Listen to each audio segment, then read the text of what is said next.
You're holding on so tightly, and you don't even realize that the tighter you cling, the more he pulls away. You replay conversations in your head, you analyze every text, you second guess every move, and you think if you just try harder, love deeper, control more, he'll finally give you his heart.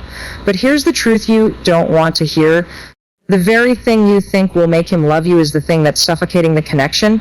Love doesn't grow where there is fear and control. It grows in freedom, in trust, in the space where someone chooses you not because they have to, but because they want to. Clinging and over-controlling in relationships pushes love away instead of creating it. And yet, so many of us fall into this trap without realizing it. You start out with the best intentions. You care so deeply about someone that you want to be there for them, protect the bond, and make sure nothing threatens it. But somewhere along the way, that desire to nurture turns into fear of losing them, and fear makes you grip tighter. You begin checking your phone every 5 minutes to see if they texted back. You analyze the tone of every conversation. You question their actions, where they've been, who they're talking to, and instead of building intimacy, you build walls. The irony is that the more you cling, the less free the other person feels, and freedom is the very soil love needs to grow. Think about holding a butterfly in your hands. If you open your palm gently, the butterfly rests there unafraid, choosing to stay. But the moment you close your fist and try to hold it tight, you crush the very thing you wanted to protect. Relationships are no different. When someone feels trapped by your constant need for reassurance or your attempts to control, their natural instinct is to pull away, not come closer. Love thrives when it's chosen freely, not when it's monitored, managed, or suffocated. I once had a friend who loved deeply but struggled with trust. She would text her partner dozens of times a day, not out of anger but out of fear. Fear that silence meant disinterest, that space meant rejection. At first, he tried to reassure her, but over time, the constant checking, the overanalyzing, the pressure began to drain him. What she didn't see was that her clinging didn't make him stay, it made him want to leave. It wasn't her love that pushed him away, it was the fear attached to it. So how do you stop yourself from falling into this cycle? You start by asking yourself the hard questions. Am I holding on out of love or out of fear? Am I trying to control this person's choices, or am I allowing them the space to choose me freely? When you shift your focus from fear to trust, everything changes. Trust says, I believe in this connection enough to give it room. Fear says, if I don't grip tightly, it will disappear. But the truth is, gripping tightly is what makes it disappear in the first place. The most powerful thing you can do is loosen your hold. Instead of calling or texting constantly, give space for the other person to initiate. Instead of demanding answers, allow conversations to unfold naturally. Instead of obsessing over what they're thinking, focus on living your own life fully so that when you come together, the connection feels alive, not pressured. Love is not built by clinging, it's built by trusting. And the sooner you realize that holding on too tightly drives love away, the sooner you'll learn that the strongest bonds are the ones where both people feel free. Real love grows in freedom, trust, and choice, not in fear or pressure. That truth sounds simple, yet it's the very thing most people overlook when they're desperate to hold on to a relationship. When you're afraid of losing someone, you start acting from insecurity instead of strength. You push harder, you demand more, you try to script how things should unfold. But love isn't a performance you can stage manage. It's an experience that deepens when both people feel free enough to show up as their authentic selves. Without that freedom, it isn't love, it's control disguised as care. Think about the relationships that have inspired you the most. They're rarely the ones where one partner is constantly keeping score, micromanaging the other's choices, or clinging in fear. They're the relationships where each person feels safe to breathe, to explore, to be imperfect, and to choose each other over and over again. I remember a colleague who was engaged to a woman who never once checked his phone or interrogated his whereabouts. Not because she didn't care, but because she trusted him. Her belief in him gave him the freedom to be himself, and that freedom only made him love her more deeply. He used to say, "She doesn't chain me to her, and that's why I want to stay." Isn't that the paradox? The more space you give, the closer someone feels. Contrast that with a friend of mine who dated a man terrified of abandonment. His fear showed up as pressure. He needed constant validation, constant reminders of her love, and constant reassurance she wasn't leaving. What started as endearing quickly became suffocating. She cared deeply for him, but the lack of freedom turned the relationship into a burden rather than a choice. Eventually, she left not because she didn't love him, but because she felt like she couldn't breathe. Fear had replaced trust and pressure had replaced freedom. So ask yourself, are you creating an environment where love can grow or one where fear is choking it? Do you allow your partner to choose you freely, or are you trying to force their hand because of your own insecurities?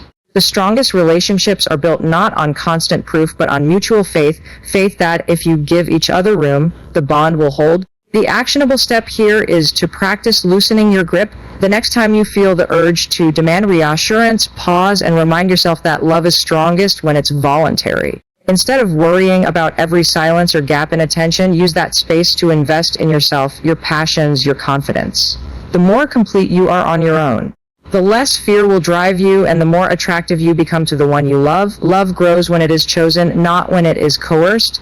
It flourishes when both people feel free, trusted, and safe to be themselves.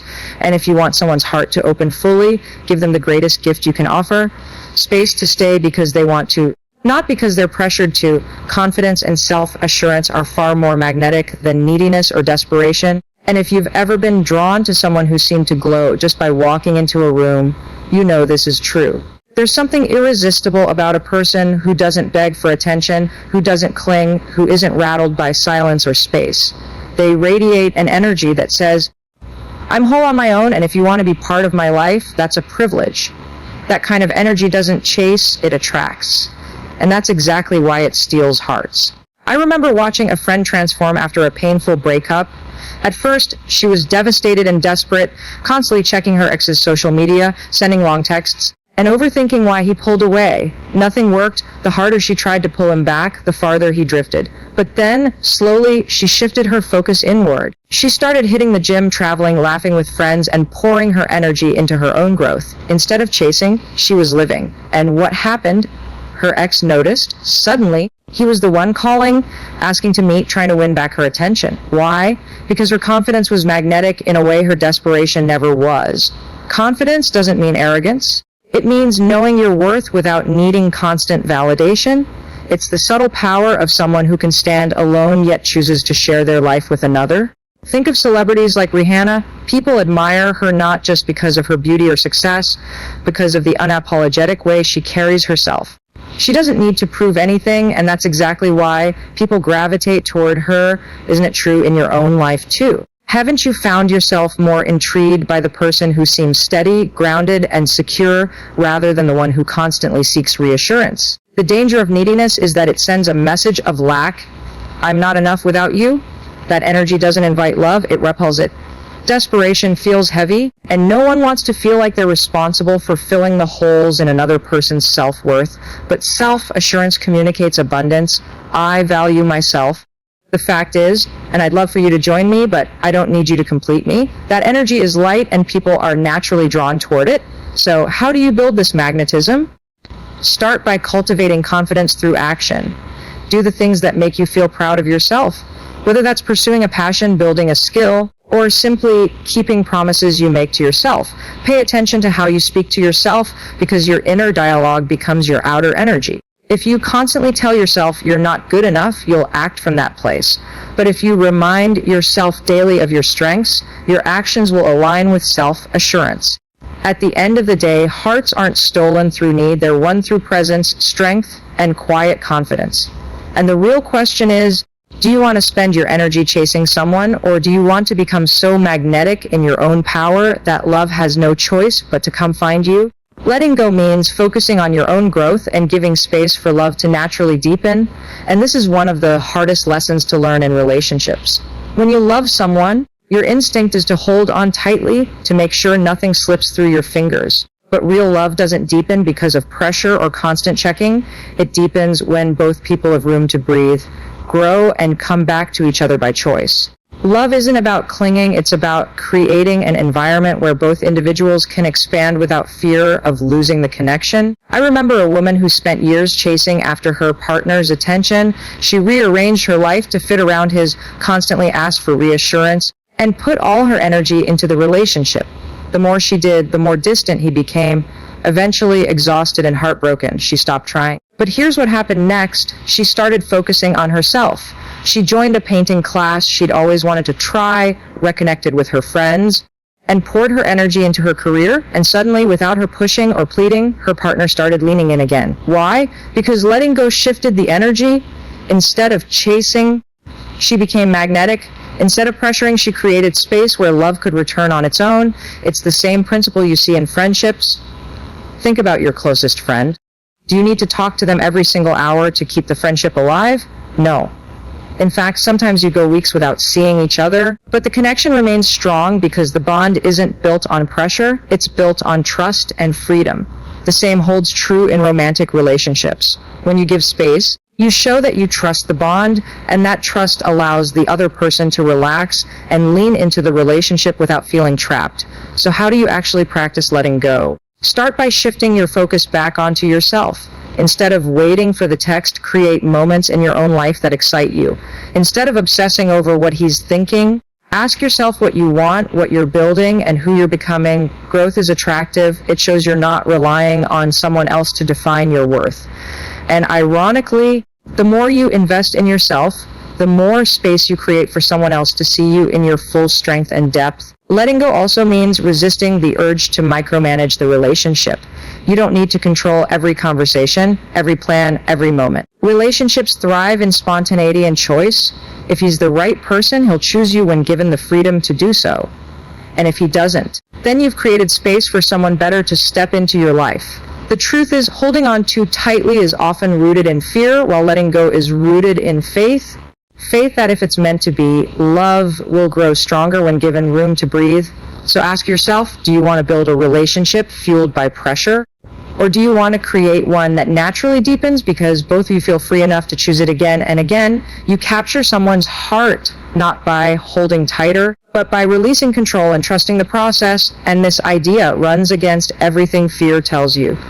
Fear convinces you that if you loosen your grip, the relationship will slip away. It whispers that you need to monitor every detail, anticipate every reaction, and make sure nothing ever goes wrong. But the irony is that the more you try to control love, the faster it fades. Real connection is born in freedom, not force, and the courage to let go is what makes love feel safe enough to last. I once knew a man who was terrified of losing his girlfriend. He called her constantly, checked up on her whenever she went out with friends, and always needed to know where she was. His intentions weren't bad. He cared about her deeply, but the pressure of his control made her feel like she was suffocating. Over time, she pulled away, not because she didn't love him, but because she felt she had no space to breathe. What he didn't realize was that by trying to hold on to her so tightly, he was pushing her further away. Love doesn't disappear when you release control. It disappears when someone feels trapped. On the other hand, I've seen couples who trust the process and give each other room, and their relationships thrive. One woman I know had been dating her partner long distance. Instead of obsessing over every gap in communication, she chose to trust. She focused on her career, her friendships, and her personal passions. The relationship grew stronger because her energy wasn't consumed by fear, but by faith. When they were together, the connection was vibrant because it wasn't built on pressure. It was built on mutual choice. The truth is, control is rooted in insecurity, and insecurity makes love feel heavy. Trust, however, makes love light. When you stop trying to script every outcome, you allow someone to choose you freely, and that's what makes the bond powerful. Haven't you noticed that the people who seem most irresistible aren't the ones begging to be chosen, but the ones who trust that if love is real, it will stand on its own? So how do you practice this? You start by reminding yourself that letting go doesn't mean giving up. It means believing in the connection enough to stop forcing it. Instead of checking their every move, channel that energy into your own life. Instead of demanding constant proof, let actions unfold naturally, instead of rushing to secure the future. Allow the present to build it for you. Trusting the process doesn't guarantee that everything will work out exactly as you hope, but it guarantees that if love grows, it will be real, not manufactured. The strongest relationships are the ones where both people feel free, and the only way to truly capture someone's heart is to let go of the need to control and trust that if it's meant to be, love will find its way deeper with every choice they make to stay. At the end of it all, love was never meant to be a cage. It was meant to be a choice. When you cling, control, or demand, you may feel like you're protecting the relationship, but what you're really doing is draining its oxygen. Hearts aren't stolen through pressure.